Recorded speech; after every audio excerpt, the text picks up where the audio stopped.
नमस्कार दोस्तों, online Partha academy में आपका स्वागत है। आज मैं आपके लिए पर्यावरण एवं सामाजिक अध्ययन से संबंधित बहुत ही महत्वपूर्ण प्रश्नों को लेकर आया हूं और ये प्रश्न आपके लिए बहुत ही इम्पोर्टेंट हैं। तो शुरू करने से पहले आप लोगों से रिक्वेस्ट है कि हमारे चैनल को सब्सक्राइब कर लें और बेल आइकन दबा लें ताकि आपको नए वीडियो की नोटिफिकेशंस मिलती रहें, ठीक है। और लाइक एंड शेयर भी कर दें ताकि और भी लोगों को इसका फ़ायदा मिले। ठीक है दोस्तों, शुरू करते हैं आज का वीडियो। तो सबसे पहला प्रश्न हमारा है, किस नदी के तट पर गोरखपुर स्थित है।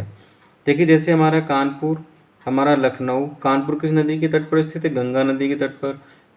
लखनऊ हमारा गोमती नदी के तट पर। इसी तरह गोरखपुर हमारा किस नदी के तट पर है? राप्ती नदी के तट पर, ठीक है। दूसरा प्रश्न हमारा आता है, भारतवर्ष की सबसे ऊंची पर्वत चोटी है, कौन सी है? K2।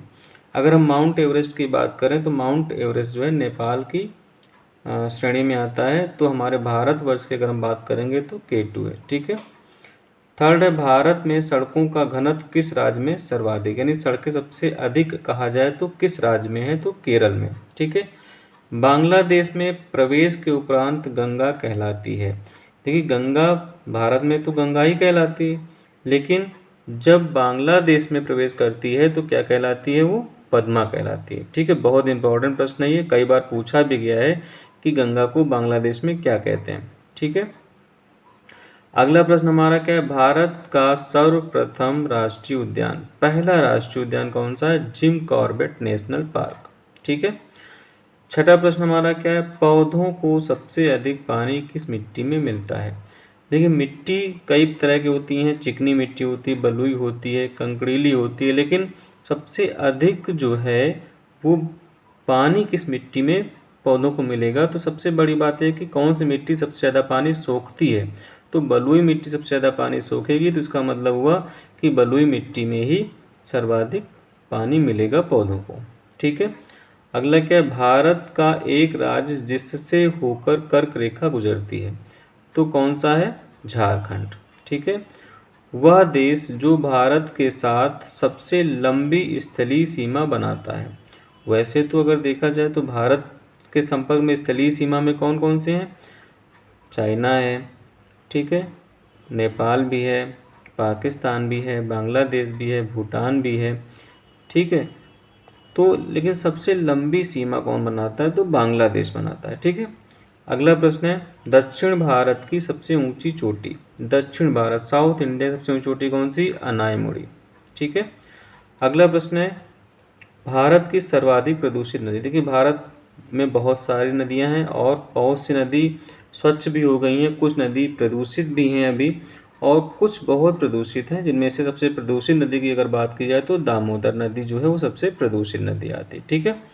अगला है, किस नदी के तट पर बद्रीनाथ का प्रसिद्ध मंदिर स्थित है। तो कौन सी नदी पर स्थित है? अलकनंदा नदी पर, ठीक है। अगला क्या है, नाथुला दर्रा, नाथुला दर्रा किस राज्य में है? तो नाथुला दर्रा हमारा सिक्किम राज्य में पड़ता है। कौन सी श्रेणी अक्साई चीन का भाग है? यह हम यूँ कह सकते हैं कि किस श्रेणी में अक्साई चीन आता है। देखिए, अक्साई चीन क्या है? ये अक्साई चीन जो है हमारे भारत का हिस्सा है, जम्मू कश्मीर राज्य का हिस्सा है, लेकिन ये चीन के कब्जे में है।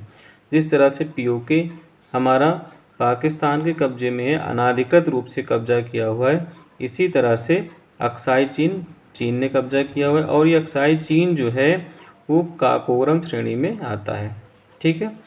अगला प्रश्न है, भारत का प्राचीनतम पर्वत कौन सा है? भारत का प्राचीनतम पर्वत कौन सा? अरावली पर्वत सबसे प्राचीनतम पर्वत है, बहुत बार पूछा गया इंपॉर्टेंट प्रश्न है।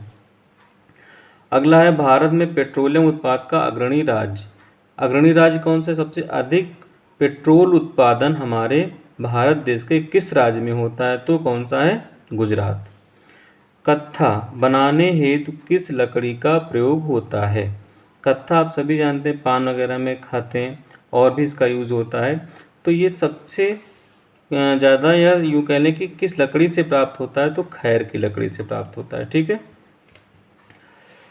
अगला है, दाचीगाम राष्ट्रीय उद्यान कहाँ स्थित है? बहुत इंपॉर्टेंट है, दाचीगाम राष्ट्रीय उद्यान कहाँ पर है? जम्मू कश्मीर में, ठीक है, कई बार पूछा भी गया है। अगला भी प्रश्न बहुत इंपॉर्टेंट, भारत में हरित क्रांति के जनक MS स्वामीनाथन, ठीक है। अगला है, भारत में पारिस्थितिकी तंत्र के जनक कौन है? तो वह पारिस्थितिकी तंत्र के जनक जो हैं वो हमारे हैं प्रोफेसर रामदेव मिश्रा। अगला प्रश्न है भारत के बर्डमैन यानी चिड़ियों से संबंधित जो जिन्होंने कई शोध किए हैं, कई वर्ग किए हैं और उनको संरक्षण में बहुत सारा योगदान दिया है, जो कौन है, सलीम अली, और ये जम्मू कश्मीर से बिलोंग करते हैं। ठीक है। अगला है विश्व पर्यावरण संरक्षण दिवस। ठीक है, ध्यान दीजिएगा, विश्व एक पर्यावरण दिवस होता है और ये क्या है, विश्व पर्यावरण संरक्षण दिवस। तो संरक्षण यहाँ पे आया है, तो ये कब होता है, 25 नवंबर। और अगर हम बात करें सिर्फ विश्व पर्यावरण दिवस की, जैसे हमने लिया भी है नीचे आपका ये प्रश्न, विश्व पर्यावरण दिवस, तो ये कब है, 25 नवंबर को ऊपर वाला, ये 5 जून को, यानी विश्व पर्यावरण दिवस 5 जून को होगा और विश्व पर्यावरण संरक्षण दिवस की बात करिए तो 25 नवंबर को होगा। ठीक है, इसमें कंफ्यूज ना हो, ध्यान से इसको समझ लें। अगला है विश्व शौचालय दिवस।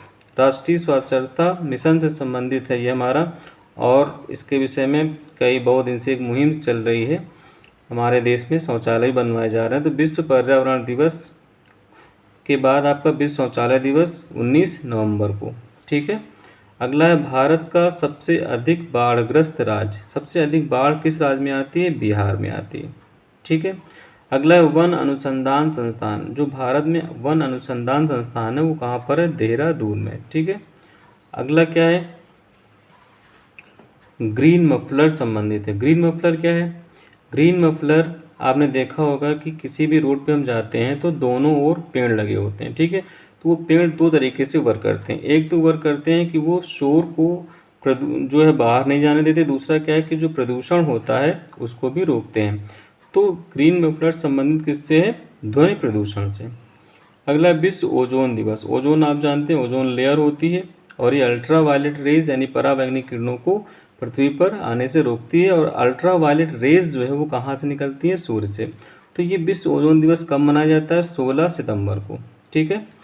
अगला है चिपको आंदोलन संबंधित है। चिपको आंदोलन क्या है, उत्तराखंड में पेड़ों की कटाई जब बहुत अधिक मात्रा में हो रही थी तो उस समय पेड़ों को बचाने के लिए एक मुहिम चलाई गई और लोग पेड़ों से चिपक कर पेड़ों के संरक्षण में आ गया है।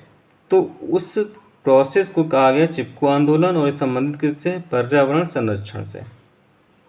अगला है किस देश में सर्वाधिक अम्ल वर्षा होती है।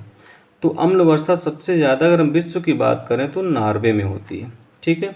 लास्ट प्रश्न हमारा है एजेंडा 21 क्या है। एजेंडा 21 ये 21वीं सदी का एक एजेंडा है जो विश्व के समस्त देशों ने एक एजेंडा बनाया। वो एजेंडा क्या है कि 21वीं सदी में विश्व पर्यावरण संरक्षण हेतु एक कार्य योजना बनाई कि हमें किस तरह से इस सदी में पर्यावरण से संबंधित वर्क करने हैं जिससे कि पृथ्वी पर प्रदूषण कम हो सके।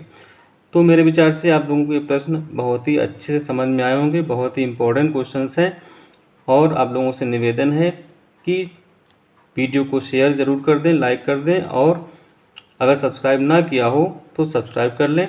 Thank you for watching.